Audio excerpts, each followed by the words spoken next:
Halo sobatku, ketemu lagi dari ilmu alamiah kakek saudaraku ya. Dalam video ini saya akan mengungkap sesuatu ya, pupuk alamiahnya bagaimana kita membuatnya, terus di mana ditumpuknya. Mari kita saksikan bersama-sama.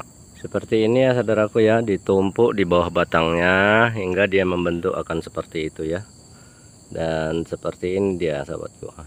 Ini di bawah batangnya ya, itu batang sawit, terus ditumpuk di bawahnya. Ini anti mahal, anti ribet ya, cukup menghemat dana, nggak ada alasan nggak punya uang, nggak bisa beli pupuk, katanya kebetulan pupuk mahal, terus dialaskan katanya nggak punya uang untuk beli pupuk. Nggak usah pala dipikirkan kali kalau harga pupuk itu mahal sobat ya. Nggak sekarang aja harga pupuk itu mahal, dari dulu juga memang mahal, sampai sekarang juga mahal ya. Dibandingkan uang dulu sama uang sekarang yang berbeda. Katanya pupuk dulu kok harganya sekian dan sekarang sekian.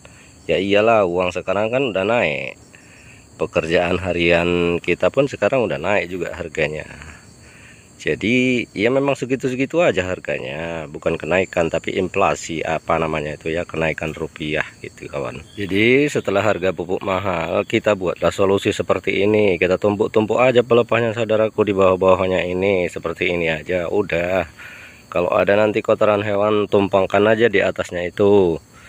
Nah, diseretkan di atasnya itu, nanti di atas itu ketika pelepah membusuk, maka kotoran hewan tersebut akan bekerja sama dengan mikroba yang ada di bawahnya ini, terus dia membusuk bersama jadi humus jadinya kan.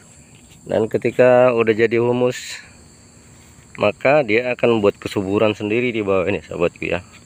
Tanah itu akan dihuni sama mikroba sehingga tanah itu gembur, sejuk di bawahnya, sehingga sawit itu pun akan menjadi besar buahnya gitu sahabat ya. Ini adalah ilmu-ilmu orang kampung dan ilmu alamiah, ilmu yang diturunkan dari kakek buyut kita dulu, bukan ilmu yang diajar di sekolah.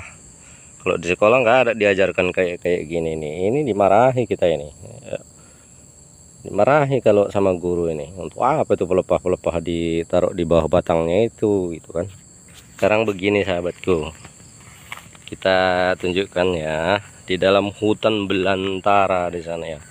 Hutan itu kok gemuk-gemuk semua batangnya, tingginya pun berlomba-lomba batang kayu itu. Kenapa begini? Lihat, kita buktikan.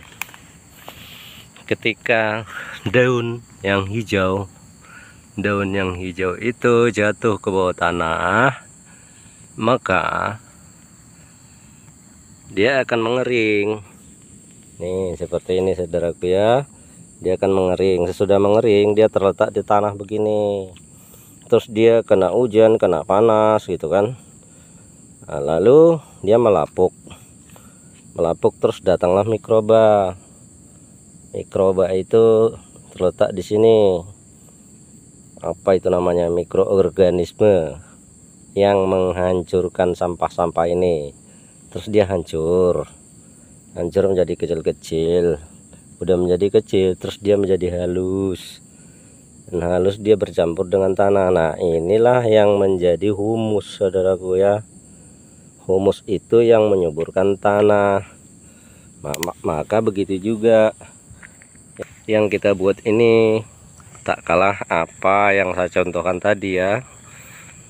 Yang saya contohkan tadi contoh-contoh kecil aja ya. Kalau di Indonesia belum umum, padahal di Indonesia adalah negara tropis ya.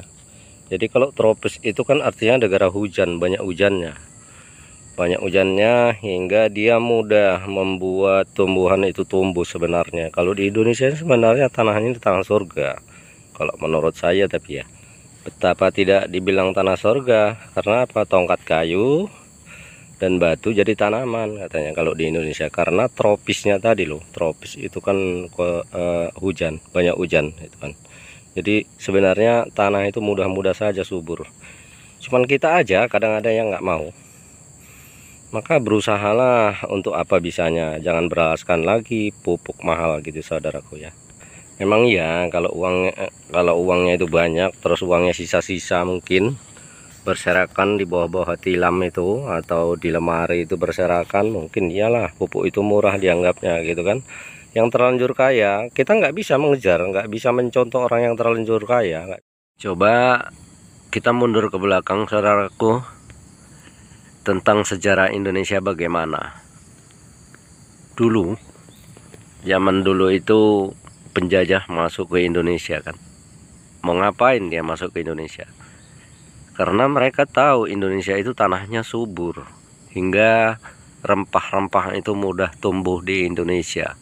Maka dia menjajah ke Indonesia. Awalnya mereka baik-baik, mau menumpang katanya. Tahu-tahu kita yang menumpang sama mereka, karena mereka menjadi pemimpin perusahaan pertanian kan, seperti sekarang yang itu yang menjadi PTP itu, yang menjadi PT-PT, yang menjadi BUMN itu kan peninggalan Belanda semua itu. Jadi karena itulah saudaraku ya, karena Indonesia ini subur, maka penjajah zaman dulu itu berdatangan gitu saudaraku. Itu memang menjadi sejarah nasional itu. Sejarah bangsa Indonesia itu.